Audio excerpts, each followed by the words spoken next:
So recently I finished this quilt and decided that I would do a video on finishing and binding. I hear from people all the time how much they hate binding.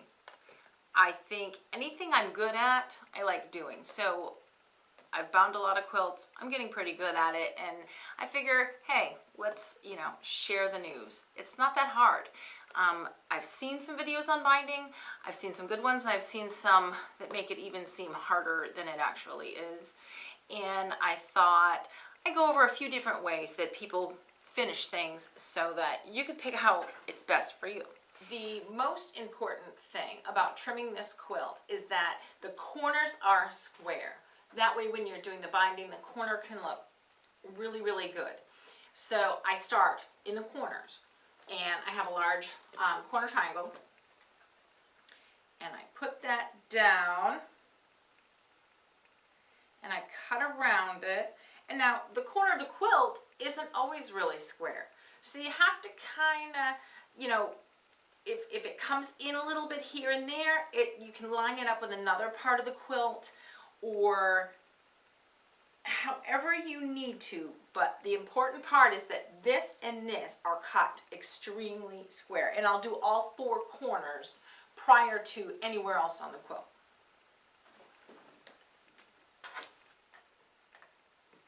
I have 2 layers of batting on this quilt, so it might take a couple of cuts to get through all of it. I'm at a weird angle so you can see me, so that adds to the complexity right here. Alright, so that corner is free. So turn it. This isn't a very large quilt. This is a lap quilt. I made it for my new nephew, Ozzy. Also, I have on the corners, I've mitered them. So that's an additional line I can use to figure out right where the corner should be. That actually makes it much, much easier.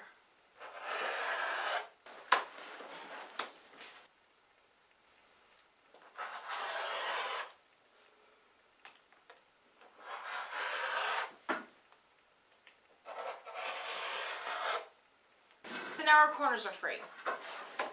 So now I'm going to measure from the edge of one corner to the edge of the other and compare it end to end and side to side to make sure that the entirety is pretty square. Then I'll simply line up the cut here, and cut across with a long ruler. So now I lay the quilt out flat and connect across from one nice square edge to the other with a straight line.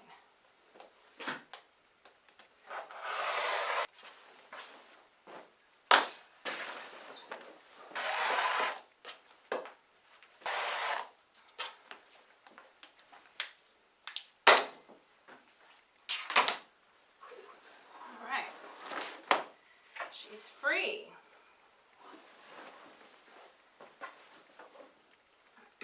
Looking pretty good.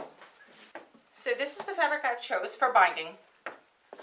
I have ironed it,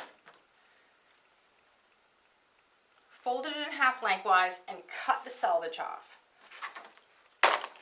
I know a lot of people use bias binding, but I only do that when the edges of the quilt have an intentional wave to them and I need to go around curves.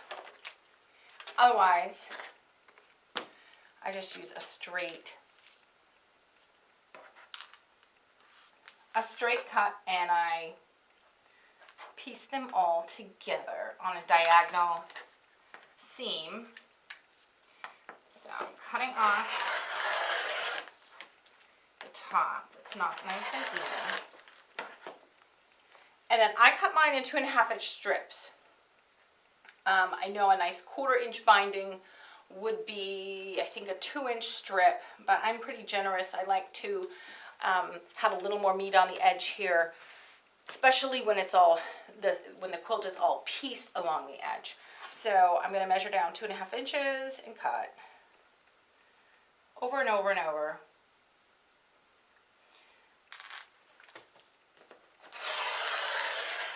I'm not sure how much I'm going to need, because again, with a diagonal seam between the pieces, that eats up a couple inches. So I'm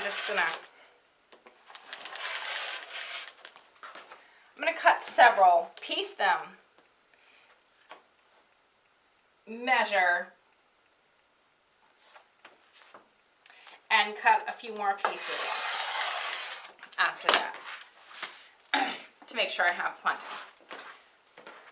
All right, so now I have several pieces of this. And what I do is I open them all up end to end and lay them together because I want them all cut the same. All right. So my mat has a nice 45-degree seam here, and I always have to lay this out exactly like it's going on the quilt. So the quilt is going to be here, and I'm going to sew this on, so I want the seam to go this way with the piece facing wrong side up, and I might as well cut both of those guys. So I lay them on the mat along the lines, and I have the diagonal going through them.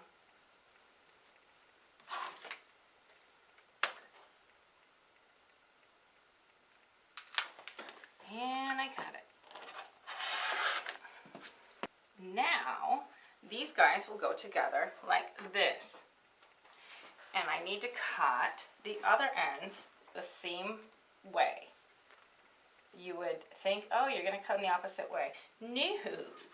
If you cut in the opposite way, then you have two lefts and no rights, and you get mad at yourself because you throw fabric away. Ask me how I know.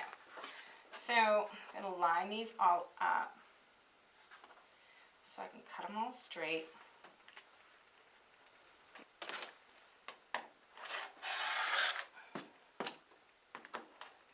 All right, so now we have 6 pieces. I do an additional step that makes my life easy. I take each piece and I draw on the wrong side the seam line of 1/4 inch. I find it easier to line them all up afterwards and sew them together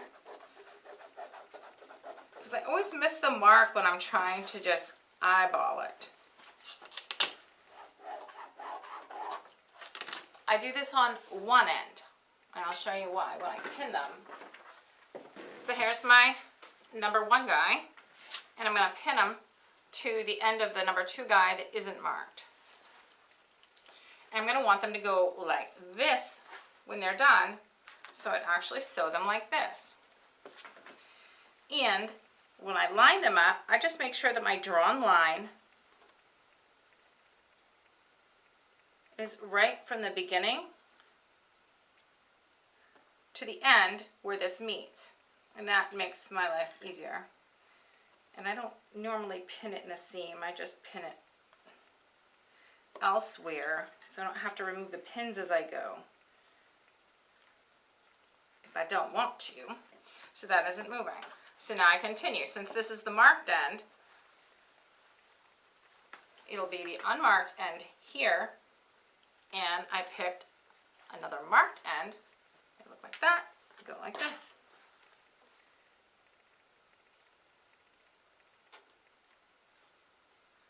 And so on. So I'll finish pinning these pieces and sew them together, and then we'll be back. So we have all the pieces sewn together, and I ironed all of the seams flat to kind of spread out any bulk that I had.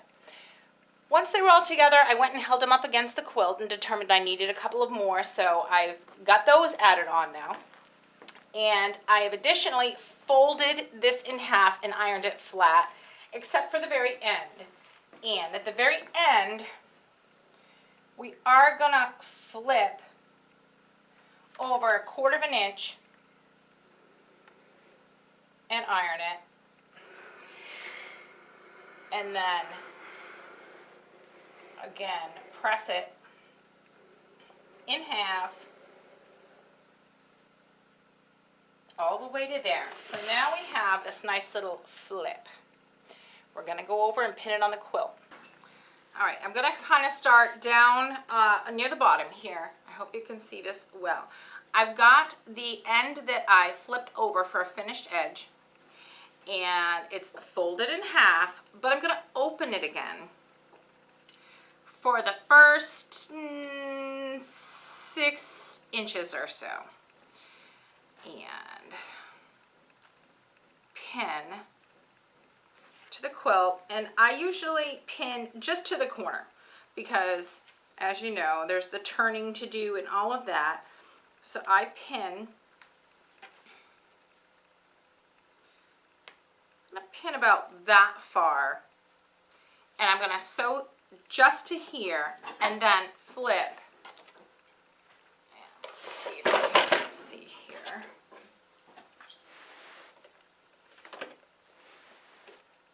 I'm gonna use a 1/4 inch seam.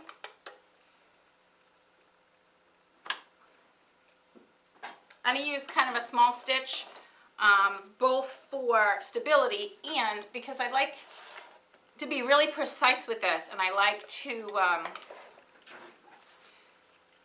go pretty slow. So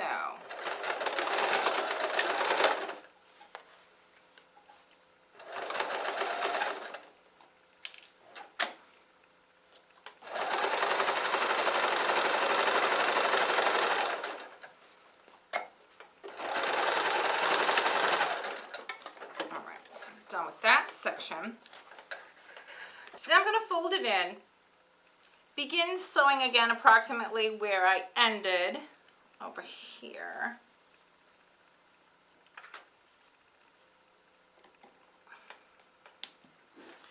So I've pinned down to the corner.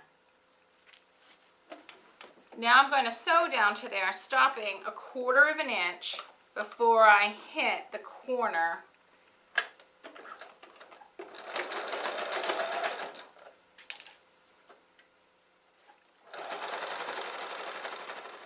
I'm just eyeballing this end and how far I need to go. I think that's good. Back up. I want to really tack that down. So now we're pulling it out. And we're going to do what everybody's shown you. You pull it up, perfectly diagonal to the corner. Line this edge up flat with the edge of the piece, a 1/4 inch north of the stitching. Make sure that lays nice and flat. And pin it to begin again. Now, often I don't pin the entire length of the binding, especially if it's a smaller quilt like this. Especially because I know how nice and straight I have cut this. So we're just going to stick it in here, and we're going to begin stitching again a 1/4 inch south of the very top, and you can feel where that edge is. So stick it in there, stick a pin in, sew a couple, go back a couple.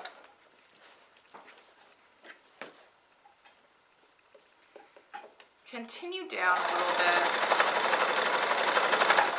Often I'll flip it so I can take a look at the back where I can really see how well my stitching met in the corner. And if there is one stitch space between them, that works for me. It actually gives me the perfect flipping degree, and it really does look pretty good here. So I continue that way all the way around the quilt, doing the same thing in all 4 corners. And I'll bring you back when we finish the end, and you'll be surprised how simple the end of it is. So here we are at the very end. We have done all 4 corners and sewn down the last side to get to where we began. And we're going to hold this open and sew the end of this right into it.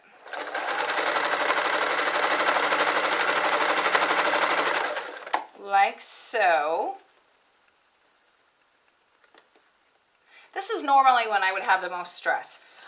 Normally you would, you know, figure out where these ends need to meet and pull it off and sew those together and flatten it back out and hope they look great. This method just takes so much stress out of it. So I sew it down.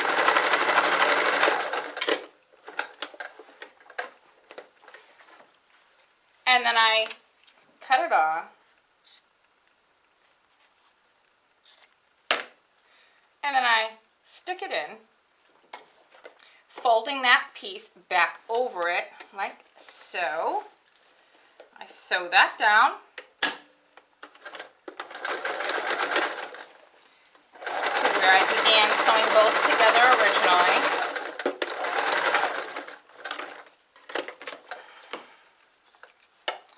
And voila.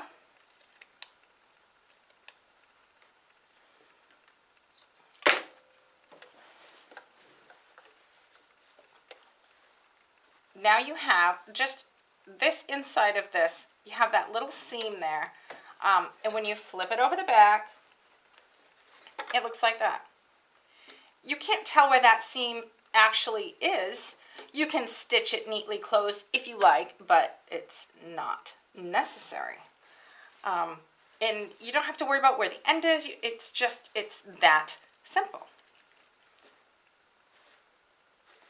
That's pretty awesome. Just gotta say, awesome. So now it's time to flip the binding over to the back side.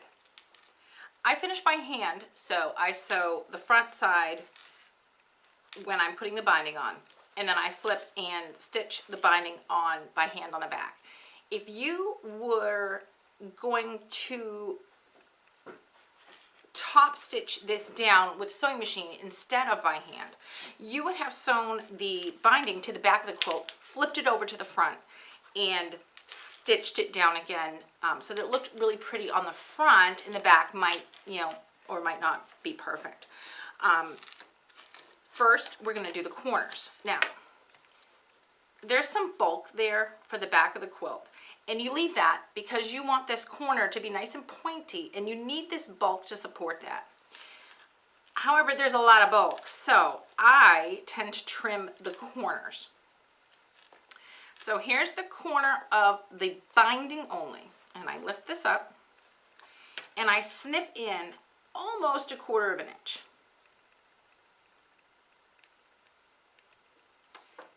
And then I snip it again from that point over a little bit, just to kind of cut out that little, you know, corner of binding. Again, just from the snip over a little bit, just removing some of the bulk. And then I flip it around the back, and I stuff the corner in there nicely. And I can see on the front, this end is tucked under. So on the back, I'm going to tuck the other end under first, then flip the other side over that, making a really nice point, and I pin it.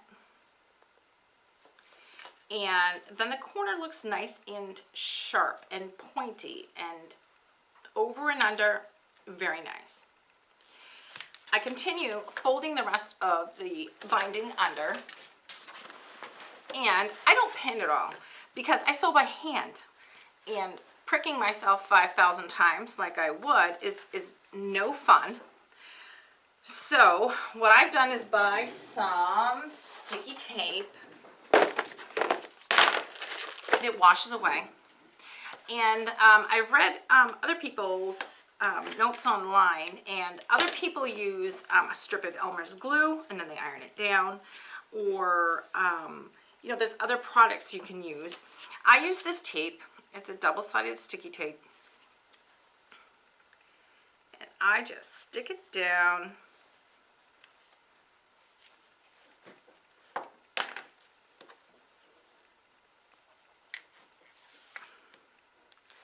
Peel that off,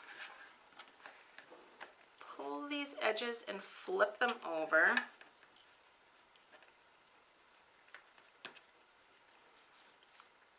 And of course, you know, double-sided sticky tape.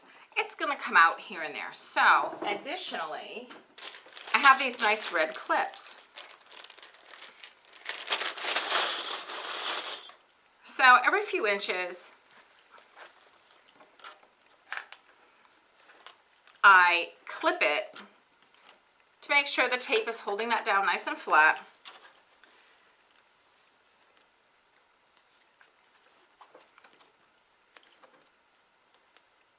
Another thing I like about the clips is, you know, while I'm hand sewing, I can see how far I have to go because I remove the clips as I hit them.